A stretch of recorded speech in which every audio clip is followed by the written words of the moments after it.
નમસ્તે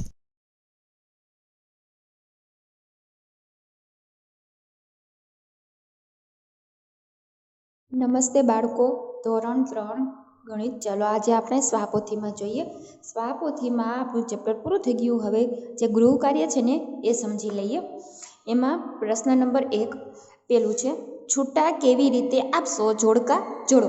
આપણે જેમ સ્વાપોથીમાં પેલો પ્રશ્ન હતો ને જોડકા જોડો, એ જ છે આ જોડકા તમારે હોમવર્કમાં જોડવાના છે. હવે એના પછી બીજું કે નીચે આપેલી વસ્તુઓની કિંમત તમે કયા કયા નોટ સિક્કા વડે ચૂકવશો? નોટ સિક્કાના ચિત્ર પર સાચાની નિશાની કરવાની છે. આપણે જેમ આગળ શીખાય એમ, જો અહીં કીધું છે આ એક પુસ્તક આપેલું છે એના 8 રૂપિયા છે, તો તમારે 8 રૂપિયા આમાંથી ચૂકવવાના છે. તમે કયા નોટ કયા સિક્કા આપશો એ તમારે ગણતરી કરવાની છે. કુલ 8 રૂપિયા થવા જોઈએ. એની નીચે તમારે રાઈટની નિશાની કરવાની છે. આ પણ તમારે હોમવર્કમાં કરવાનું છે.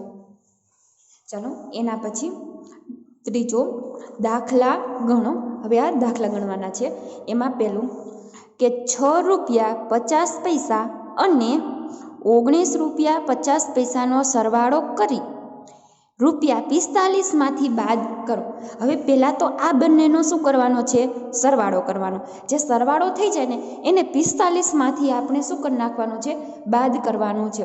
હવે સરવાળો કરવા માટે તમે આપણે જે આગળના ગણ્યા ને કે ખાના પાડીને રૂપિયા પૈસા, એ રીતના પણ તમે કરી શકો, અથવા તો સીધા આપણે પોઈન્ટવાળા કરી લઈએ જેથી આપણે સરળતા રહીએ.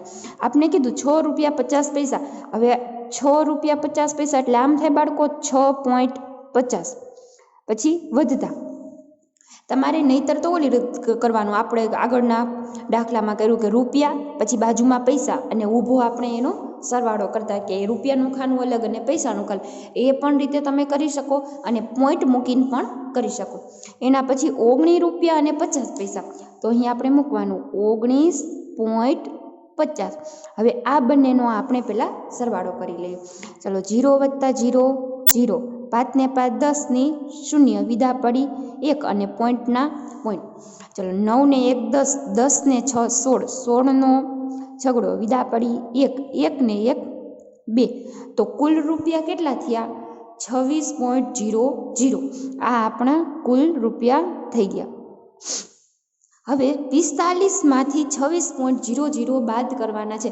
26.00 એટલે તો 26 રૂપિયા થઈ ગયા. તો આપણે લખવાનું 45 રૂપિયામાંથી 26.00 રૂપિયા બાદ કરતા. હવે બાદ કરવાના 45 ઓછા 26. ચાલો 5માંથી 6 ન જાય, માથે લીધો 10 કો, 4 ચેકીને માથે 3, 15માંથી 6 જાય તો 9 અને 3માંથી 2 જાય તો 1. તો કેટલા રૂપિયા બાકી રહે? 19 રૂપિયા. ચાલો એના પછી બીજો, 47 રૂપિયા 50 પૈસા અને 26 રૂપિયા 50 પૈસાનો સરવાળો કરી 85માંથી બાદ કરો. તો આની જેમ પહેલાં બંનેનો સરવાળો અને પછી એને 85માંથી બાદ કરી નાખવાના છે. એ તમારે હોમવર્કમાં કરવાનું છે. ચાલો એના જેવો જુઓ પાંચમો, 50 રૂપિયા 50 પૈસા અને 75 રૂપિયા 50 પૈસાનો સરવાળો કરી 127માંથી બાદ કરો. એ આની જેમ જ છે. પહેલાં બંનેનો સરવાળો કરવાનો અને જે જવાબ આવે એને 127માંથી તમારે બાદ કરી નાખવાના છે. બીજો અને પાંચમો એ પહેલાં જેવો છે, એ તમારે જાતે કરવાનો છે. હવે એના પછી ત્રીજો, 99 રૂપિયા અથવા તો 89 રૂપિયા 50 પૈસા અને 76 રૂપિયાનો તફાવત એટલે કે બાદબાકી શોધી 20 રૂપિયા 50 પૈસામાં ઉમેરો. હવે તો અહીંયા સુધી પહેલાં આપણે જોવાનું છે કે 89 રૂપિયા 50 પૈસા અને 76 રૂપિયાનો તફાવત એટલે બાદબાકી. પહેલાં આપણે બાદબાકી કરી નાખવાનું. હવે એનો જવાબ આવે ને એનો હવે આગળ કીધું 20 રૂપિયા 50 પૈસામાં ઉમેરો, પછી આગળ એનો સરવાળો કરવાનો. તો પહેલાં આનો બાદબાકી કરી કે 89 રૂપિયા અને 50 પૈસા એટલે 89.50 તફાવત એટલે બાદબાકી ઓછા 76 રૂપિયા કીધા, પૈસા નથી એટલે પૈસા કેટલા હોય? 0 0. તો અહીં કરી નાખી 76.00. ચાલો 0માંથી 0 જાય 0, 5માંથી 0 જાય એટલે 5 ના 5, પોઈન્ટના પોઈન્ટ. 9માંથી 6 જાય તો 3 અને 8માંથી 7 જાય તો 1, તો કેટલા રૂપિયા બાદ વધે? 13.50, 13 રૂપિયા અને 50 પૈસા. હવે 20 રૂપિયા 50 પૈસામાં ઉમેરવાનો છે. હવે આ બંનેનો શું કરી નાખવાનો? સરવાળો. તો અહીંયા કર લખાણ 20.50 વધતા આ ઉમેરી દઈએ એમાં 13.50. ચલો 0 0 0, 5 ને 5 10 ની 0, વિદા પડી 1 અને પોઈન્ટ ના મૂકી દીધા પોઈન્ટ. 3 ને 1 4, 2 ને 1 3, તો કેટલા થઈ ગયા? 34.00 એટલે 34 રૂપિયા. એના પછી ચોથું 70 રૂપિયા 50 પૈસા અને 44 રૂપિયા 50 પૈસાનો તફાવત શોધી. તો પહેલાં શું શોધવાનું? બેની બાદબાકી. આ પહેલું અને એની બેની બાદબાકી કરી નાખવાની. રૂપિયા 24માં ઉમેરો, પછી 24માં એનો શું કરવાનો છે? ઉમેરો એટલે કે સરવાળો કરવાનો. જેમાં આપણે કર્યો પહેલાં બાદબાકી અને પછી જે જવાબ આવે એની સાથે સરવાળો. એ તમારે હોમવર્કમાં કરવાનો છે. ચાલો એના પછી આગળનું પેજ, એમાં દાખલા નંબર 4 દાખલા ગણવાના છે. એમાં પહેલું, નમને મહેસાણાથી અમદાવાદ જવા ટિકિટ માટે કંડક્ટરને 50 રૂપિયા આપ્યા. હવે નમન છે ને એને મહેસાણાથી અમદાવાદ જવું છે, એના માટે કંડક્ટરને એને 50 રૂપિયા આપ્યા. જો બસ ભાડું 38 રૂપિયા 50 પૈસા હોય તો કંડક્ટરે નમનને કેટલી રકમ પાછી આપવી હશે? હવે તો બંનેની શું કરી નાખવાની? બાદબાકી. ટિકિટનું ભાડું 38 રૂપિયા 50 પૈસા છે અને એને નમને 50 રૂપિયા આપ્યા એટલે 50માંથી આપણે 38.50 રૂપિયા બાદ કરી નાખી એટલે આપને કેટલું ભાડું ચૂકવ્યા બાદ જેટલી રકમ મળે પાછી ટિકિટ સાથે એ આપને મળી જશે. તો આપણે બાદબાકી કરી 50 રૂપિયા એટલે આપણે 50.00, એમાંથી આપણે કેટલા બાદ કરી નાખવાના? 38.50. 38 રૂપિયા અને 50 પૈસા છે ને, આ 50 રૂપિયા શું એને નમને આપ્યા અને આટલાની 38.50ની શું લીધી? ટિકિટ લીધી. હવે વાહે કેટલા વધ્યા? એટલે કે બાકી રહેલી રકમ. ચાલો એની બાદબાકી કરીએ. 0માંથી 0 જાય 0, 0માંથી 5 ના જાય, માથે લીધો દસકો. હવે દસકો લઈ એટલે આગળમાં એક ઓછો, તો આગળ તો 0 છે તો એની માથે લીધો 9કો. 9કો લઈ તો હજી એક આગળ ઘટાડવાનું, તો 5 છે, 5ની માથે થઈ જશે 4. ચાલો હવે બાદબાકી કરી લે. 10માંથી 5 જાય 5, પોઈન્ટના પોઈન્ટ. 9માંથી 8 જાય તો 1 અને 4માંથી 3 જાય તો 1, તો કેટલા રૂપિયા બાકી રહે? 11.50. 11 રૂપિયા અને 50 પૈસા કંડક્ટર છે એ નમનને પાછા આપે. તો આપણો જવાબ લખવાનો, કંડક્ટર 11 રૂપિયા 50 પૈસા પાછા આપશે. ચાલો એના પછી બીજું, ઉમંગની બચત પેટીમાં, બચત પેટી એટલે કે ગલ્લો, આપણે જે ગલ્લો કહીએ ને હા એ, બચત પેટીમાં 34 રૂપિયા 50 પૈસા હતા. એક અઠવાડિયામાં બચત પેટીમાં 19 રૂપિયા 50 પૈસા ઉમેરાયા. 19 રૂપિયા 50 પૈસા એમાં ઉમેરાયા છે. 34 રૂપિયા 50 પૈસા હતા, બીજા 19 રૂપિયા અને 50 પૈસા એમાં ઉમેર્યા. તો હવે ઉમંગની બચત પેટીમાં કેટલી રકમ થઈ? તો બંનેનો શું કરી નાખવાનો? સરવાળો. તો આપણે કરી 34 રૂપિયા 50 પૈસા એટલે 34.50 વધતા 19.50. હવે આટલા તો શું હતા? બચત પેટીમાં હતા અને આ શું થયા? 19 એ બચત પેટીમાં ઉમેરા.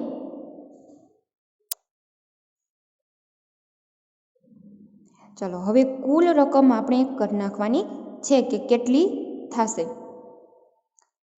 ચલો 0 0 0, 5 ને 5 10, 10ની 0, વિદા પડી 1, પોઈન્ટના પોઈન્ટ. 9 ને 1 10, 10 ને 4 14નો ચોગડો, વિદા પડી 1, 3 ને 4 ને 1 5. તો કુલ કેટલી રકમ થઈ બચત પેટીમાં? 54.00 એટલે કે 54 રૂપિયા. તો આપણે જવાબ લખવાનું, ઉમંગની બચત પેટીમાં કુલ 54 રૂપિયા અને 0 પૈસા એ ન લખો તો ચાલે. 54 રૂપિયા થયા. ચાલ એના પછી આગળ ત્રીજો કે સુનિલ પાસે 72 રૂપિયા 50 પૈસા હતા.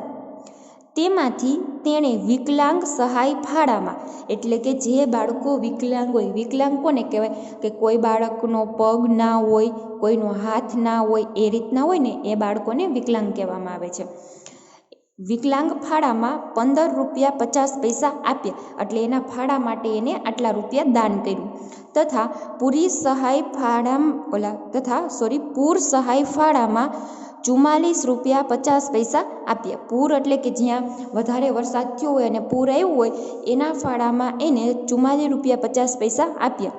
હવે સુનિલ પાસે કેટલી રકમ બાકી રહી?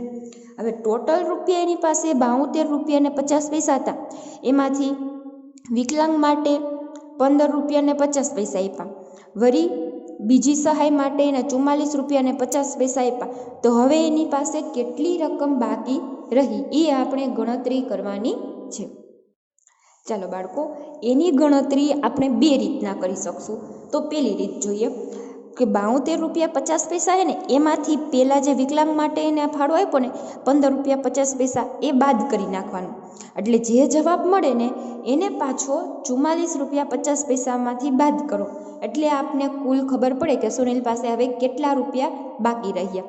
અને બીજી રીત કઈ રીતના બાળકો કે જે ફાળો આપ્યો ને એ બેયનો શું કરી નાખવાનો? સરવાળો કરી નાખવાનો છે. અને એ સરવાળો 72 રૂપિયા 50 પૈસામાંથી બાદ કરવાનો એટલે મળી જાય. માનો કે તમને મમ્મીએ 50 રૂપિયા આપ્યા છે દુકાને જવા માટે, એમાંથી તમે 10 રૂપિયાવાળી એક સ્કેલ લ્યો અને 20 રૂપિયાનું એક તમે ફૂલ સ્કેપ નોટબુક લ્યો. તો તમે બે વસ્તુ લીધી, તો હવે તમારે કેટલા રૂપિયા તમને દુકાનદાર પાછા આપે? તો 10 રૂપિયાની આપણે સ્કેલ લીધી હતી અને 20 રૂપિયાની આપણે નોટબુક લીધી હતી. આપણી પાસે કુલ 50 રૂપિયા તમારા મમ્મીએ આપ્યા હતા. તો શું કરે? આ બંનેનો સરવાળો કરે, 20 ને 10 30, તો તમારો જવાબ 30 રૂપિયા થયો. તો દુકાનદાર તમને પાછા કેટલા આપે? 50માંથી 30 બાદ કરી નાખે એટલે 20 રૂપિયા તમને પાછા મળે. એટલે કે આ બંનેનો શું કરી નાખ્યો? સરવાળો. પછી એની બાદ બાકી થઈ. અથવા તો બીજી રીત કઈ રીતના થાય? જો 50માંથી પહેલાં 10 બાદ કરે કે ચાલો તમે 10 રૂપિયાની સ્કેલ લીધી એટલે 40 રૂપિયા વધ્યા. હવે 40 રૂપિયામાંથી વળી તમે 20 રૂપિયાની નોટબુક ફૂલ સ્કેપ લીધો તો એ બાદ કરો. તો 0માંથી 0 અને 4માંથી 2 તો કેટલા રૂપિયા વધ્યા? 20 રૂપિયા વધ્યા. તો આ તમારે 2 વાર આ રીતના ગણતરી કરવી બાદબાકીની. અથવા તો પહેલાં સરવાળો કરી નાખવાનો અને પછી જે કુલ રકમ છે એમાંથી એની શું કરી નાખવાની? બાદબાકી. એટલે આપને જવાબ મળી જાય. તો ચાલો આ આપણે પહેલાં આ બંનેનો સરવાળો કરી પછી એને કુલ રકમમાંથી આપણે બાદ કરી લઈએ. તો લખી નાખી 15.50. આ કેના માટે છે? વિકલાંગ માટે. વિકલાંગ સહાય માટે એને ફાળો આપ્યો છે. પછી બીજો ફાળો એને પૂર માટે, એના આપ્યા છે 44.50. આ છે પૂર સહાય માટે. ચાલો હવે કુલ રકમ 0 વત્તા 0 એટલે 0. 5 ને 5 10 ની 0, વિદા પડી 1 પોઈન્ટના પોઈન્ટ. 5 ને 1 6, 6 ને 4 10 ની 0, વિદા પડી 1, 1 ને 1 2 ને 4 કેટલા થાય? 6. તો કુલ રકમ એને કેટલી સહાય માટે આપી? 60.00 એટલે 60 રૂપિયા એને સહાય માટે આપ્યા છે. તો ચાલો હવે એની પાસે કેટલી રકમ બાકી રહે તો એટલા માટે આપણે બાદબાકી કરીએ કે 72.50 ઓછા 60.00. ચલો આ શું હતી? સુનિલ પાસે હતી રકમ, એટલે સુનિલ પાસે હતા. હવે એમાંથી આટલા 60 રૂપિયા શેના માટે આપ્યા? સહાય માટે, બંને સહાય માટે. એટલે ખાલી આપણે લખી લીધું સહાય માટે આપ્યા. હવે બાકી રકમ ચાલો બાદબાકી કરીએ. 0માંથી 0 જાય તો 0, 5માંથી 0 જાય એટલે 5ના 5, પોઈન્ટના પોઈન્ટ. 2માંથી 0 જાય 2ના 2, 7માંથી 6 જાય તો 1. તો કેટલા બાકી રહે? 12.50 રૂપિયા એની પાસે બાકી રહે બંને સહાયમાં આપ્યા પછી.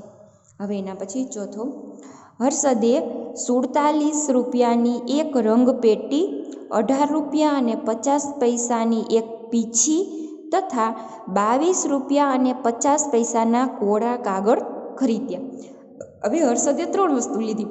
પહેલાં એક રંગપેટી લીધી, એના ₹47, પછી એક પીછી લીધી, એના ₹18.50, અને પછી એક કોરા કાગળ લીધા, એના ₹22.50 થયા.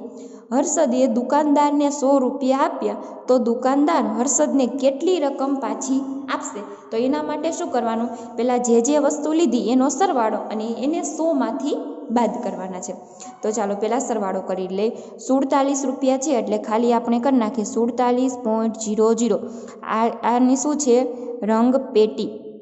ચાલો પછી વધતા ₹18.50 એની લીધી પીછી, અને પછી કોરા કાગળ લીધા, એ ₹22.50 કોરા કાગળ. ચાલો હવે કુલ રકમ કેટલી થાય એ આપણે કરી નાખી. સરવાળો 000 એટલે 0, 5 ને 5 10ની 0, વિદા પડી 1, પોઈન્ટના પોઈન્ટ. ચાલો 8 ને 2 10, 10 ને 7 17, 17 ને 1 18, 18નો આઠડો, વિદા પડી 1, 4 ને 1 5, 6 7 અને 8. તો કુલ એને કેટલા રૂપિયાની ખરીદી કરી? 88.00, એટલે કે ₹88ની ખરીદી કરી. હવે ₹100 આપે, એમાંથી આપણે ₹88 શું કરી નાખવાના? બાદ કરી નાખવાના. તો અહીં લખી ₹100માંથી 88.00 બાદ કરતા. ચાલો 100 માઇનસ 88, 88.00 છે એટલે આપણે 88 કહી શકીએ. ચાલો 0માંથી 8 નો જાય, માથે લીધો 10 લીધો, તો આગળ ઘટાડો તો 0 તો 9, અને વળી આગળ ઘટાડવાનો 1 છે તો 1ની માથે શું થઈ જાય? 0. 10માંથી 8 જાય તો 2, 9માંથી 8 જાય તો 1, અને 0ના 0 એટલે 0 લખો તો પણ ચાલે અને ન લખો તો પણ ચાલે. તો દુકાનદાર હર્ષદને કેટલા રૂપિયા પાછા આપે? ₹12. તો તમારે અહીં જવાબ લખી નાખવાનો. દુકાનદાર હર્ષદને ₹12 પાછા આપશે. ચાલો આ રીતના તમારે વ્યવસ્થિત જોઈ અને પૂરી નાખવાનું છે. અહીં આપણું 14મું ચેપ્ટર છે એ પૂરું થાય છે.